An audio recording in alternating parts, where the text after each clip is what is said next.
groups and those living in deprived areas the hardest. Official figures for England show that the overall death rate between April and June this year in the poorest areas was nearly double that of the least deprived.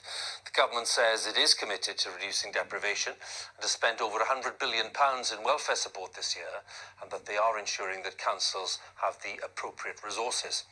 Our special correspondent Ed Thomas has spent time in Burnley and reports now on some of those trying to cope there with unemployment and with mental health issues.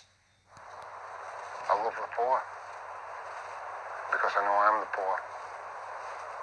And as long as I breathe, I'll serve the poor.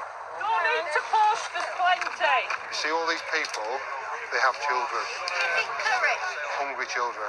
We need social distancing or we're going to get in trouble. It's hard to keep your distance when you're cold and hungry.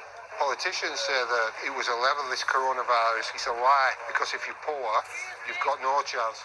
There's tuna pasta making all sorts in here. It's really hard to get food for myself because I've got much money on me and I can't go out anywhere. A couple of days food has been everything to us. We'll have no fighting. Every time you get any money, it disappears as fast as you've got it. With the coronavirus as well, with a reduction in wages, it's not easy to cope. So this means you can eat? Yes, yeah, you can eat and it helps out wherever you're stuck. Granny Rich chocolate one? I think they've all got chocolate here, brother.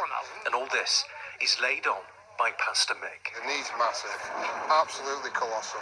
This is the church I represent.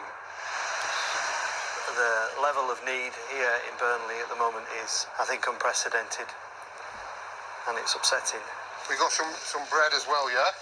For too many, the legacy of coronavirus is not only sickness, but desperation. Visiting a family who had no carpet, had no settee, who had no gas, had no electric, they had no food. That broke my heart because nobody cared for them. They fell through the crack. Pot noodles, that kind of stuff, all right. I go into houses and I sometimes have children ripping the bags open to get at the food as I'm carrying them to the door.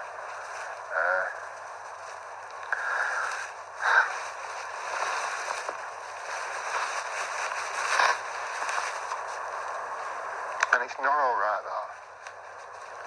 That's not all right. And it wasn't as bad as that before the virus. The biggest part of coronavirus has been the loneliness. Most days, Pastor Mick helps people like Viv. She's 55. Keep trying to force myself to eat. I'd stop eating for about a week. I just ended up collapsing on my bathroom floor. Living in isolation became too much. It's just like brought it all back. I've lost my husband. I've buried two of my babies. I gave birth to them. All I wanted them to do was cry, and they didn't cry.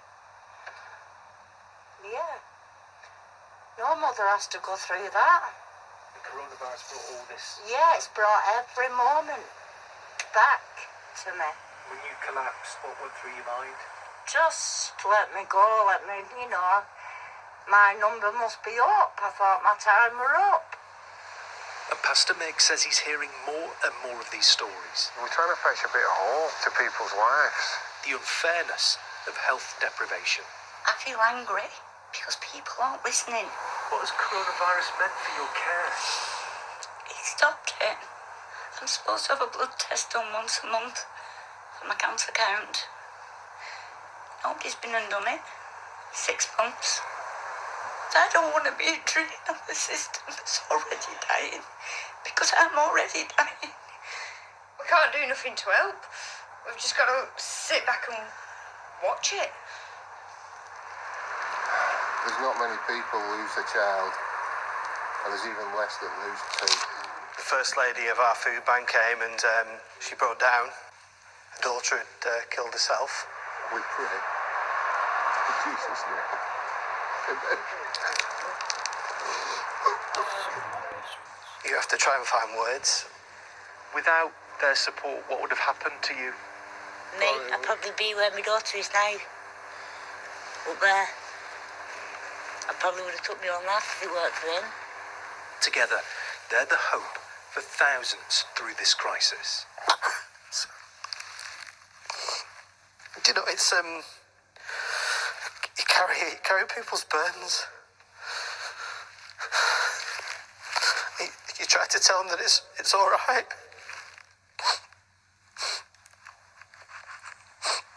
It's so upsetting.